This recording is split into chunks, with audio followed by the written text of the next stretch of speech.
The government is planning to introduce the Protection Sovereignty Bill 2026 in Parliament with the aim of regulating how Uganda can independently deal with foreign nationals to their agents for the purpose of protecting the dignity and security of the country. Last week, the NRM caucus agreed to pass the bill as it is urgently needed and aimed at regulating the operations of NGOs and civic organizations. We spoke to lawyers on what they made of the bill. Most dismissed the planned legislation as a violation of the Constitution, especially as citizens can be deprived of their dignity of their nationality. But also now goes to the extent, the novelty in this terrible law is that it goes to the extent of stripping Ugandans of their citizenship at will.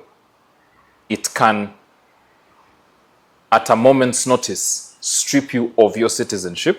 Constitutionally speaking, government wants to take away the sovereignty of the people and become the sovereign. And for citizens to exercise their sovereign rights, they have to seek permission and permits from government. They said that even Ugandans living abroad are at risk of being called agents of foreigners or sending money here, and a person here must have had permission from the Minister of Internal Affairs in the country to receive money from a relative or any person from abroad. They are calling foreign agents could be anybody. We have got many Ugandans that are in the diaspora. Now, those Ugandans on an annual basis send about, last year 2025, Ugandans in the diaspora injected into our economy 2.5 billion US dollars. That's about 9.3 trillion shillings. It accounts for about 5% of our country's GDP.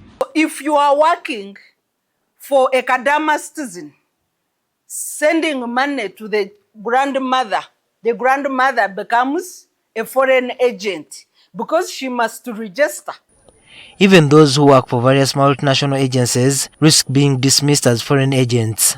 Or if you are an expatriate working for an international firm, a telecom company, a hotel chain, a construction firm that is international, you are designated by this law as a foreigner, regardless of the fact that you are Ugandan. Anybody trading beyond Uganda has to register as a foreign agent. So you have the coffee exporters brought into this bill. However, the bill imposes harsher penalties on citizens. And if you don't have a permit, you are subjected to a penalty of 2 billion or a sentence of 20 years. We asked these officials why the government would introduce such a bill. When we travel, we meet fellow leaders in these other countries. Honorable Chagulanyi now, our leader, is in the EU meeting leaders.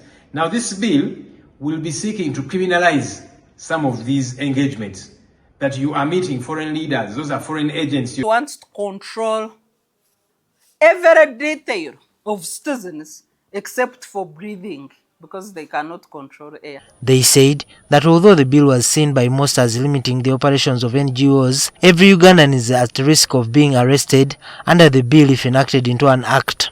Is that this is yet another law that seeks to cement a repressive, draconian legal regime in Uganda that suppresses basic civil and political rights, fundamental human rights. The bill is awaited when it will be introduced in Parliament, but the NRM MPs have promised to support it and pass it. Juma Kiirya, NTV.